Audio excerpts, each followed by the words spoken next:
Thanks to our friends at The Motley Fool for sponsoring this video. Visit fool.com/RIVE to receive the top 10 stocks to buy right now.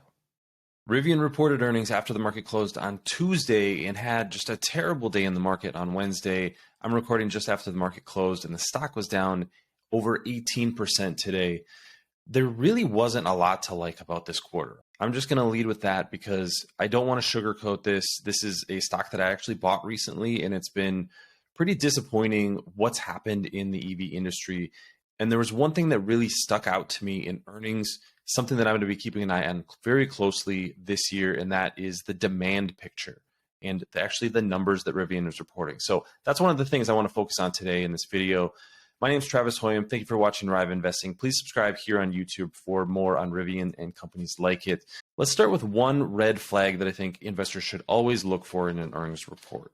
Now, this is Rivian's investor relations page, and what I have here is I pulled up the shareholder letter, which is where they give most of their information, except for the detailed information that's in the 10Q. I always recommend looking at the 10Q, but I start with the shareholder letter, and I pulled this up for every quarter in 2022.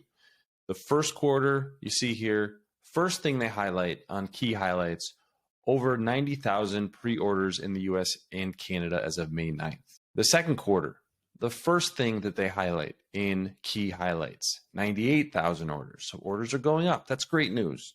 Third quarter, first thing that they highlight in key highlights, 114,000 pre-orders in the US and Canada. So what was the first thing that I was looking for when I pulled up the shareholder letter for the fourth quarter of 2022? I was looking for, are pre-orders continuing to rise? I did a video about this recently, and I said that I'm not so worried about what the rate of production is. That's going to be plus or minus a few thousand units. I'm not worried about margins right now. I'm worried about, is there demand for vehicles? That's the core problem that these companies are going to have as they're increasing production. Because if they don't have demand, there's not a good future for them. So what did Rivian show first thing in key highlights? Now they completely changed up what they're reporting. The first thing is some sort of 400-mile pack launching in the second half of 2023. By the way, this is the range that the vehicle was supposed to have at launch. So this was sort of a non-issue for me. Then you go to vehicles produced was 25,000. We knew that before. 10 million packages delivered by EDVs, not really something that I care about. And then they do get to this production target here, 50,000 units of production that they're expecting in 2023. That is something that investors and I was looking for as well, as not only is there demand, but how many vehicles are you going to be producing? This is where the market was pretty disappointed today. They were expecting somewhere between 60 and 70,000 vehicles to be produced in 2023. And obviously that number is only 50,000. But here's where I did take some notice from this number. Right here on page 4 of the shareholder letter, you can see the one quote that I took from this report that I think means more than anything else. The result is a net pre-order backlog that extends into 2024.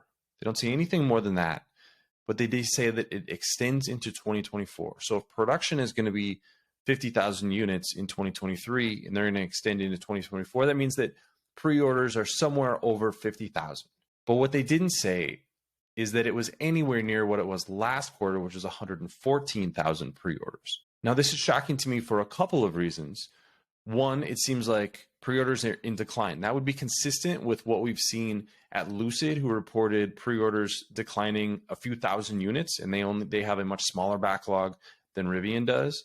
And what we've seen with Tesla, who's had to lower prices to drum up demand for their vehicles. So demand does seem to be a considerable issue in the EV space right now, and Rivian seemed to confirm that with its vehicles. I will also note that analysts really pushed on this on the conference call after earnings were released. They asked a few times about how pre-orders were trending, what demand looked like, given the fact that Tesla has seen lower demand, and we've seen that from other competitors as well.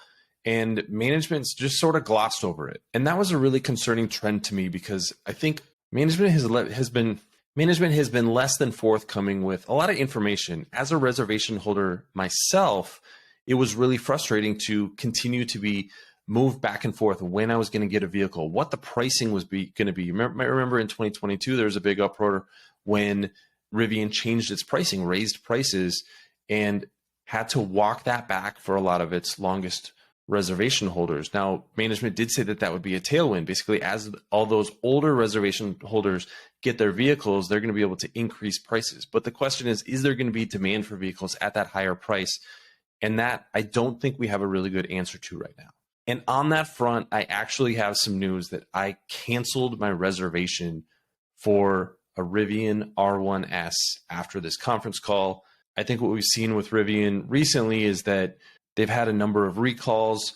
It's not really clear when we're going to get a vehicle, and this is something that we need for a growing family. That's just the reality, is that if I don't have consistency on knowing when I'm going to get a vehicle, I'm going to have to move on to something else. The other thing is the price has just gotten simply out of hand.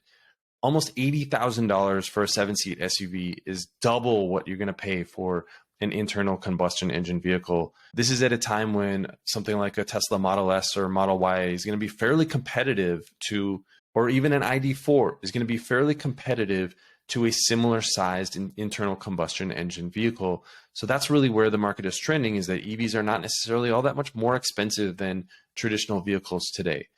The other thing is I test drove a Rivian R1S about a month ago, and I was really unimpressed with the size. For $80,000, I think that this should be a vehicle that is similar size to something like a Volkswagen Atlas or a Honda Pilot, but it's much, much smaller. It was much smaller for me to sit in. I put some pictures up on Twitter if you want to go see those. But that led me to the conclusion that this was not a vehicle that was going to work for our family at that price point, and given the uncertainty. So it seems like a lot of people are making a similar decision. Everyone is going to make their own individual decision, but broadly, we're seeing less demand for electric vehicles, especially at this really high price point like Rivian is at right now. That's a concern for me as an investor. I still have shares in the stock, but I'm absolutely looking to potentially sell them fairly soon, because I think there's a lot more questions than answers about this company. And now they do have about $12 billion of cash on the balance sheet. I think that was sort of my downside risk protection, is that, hey, worst case scenario, this is going to be a company that's going to get acquired by one of the legacy automakers, because it does have a good brand. It doesn't have some of the dealership overhang that the legacy automakers have, and it has a ton of cash on the balance sheet. I still think that's the case, is that worst case scenario, Rivian gets acquired in the next year or two. But right now, that might be the best case scenario for investors, because it doesn't seem like the company is going to get to profitable operations anytime soon. They keep talking about this R2 line of vehicles that's going to be produced in Georgia and how much lower cost it's going to be and things like that. But you got to get there first, and you got to have demand.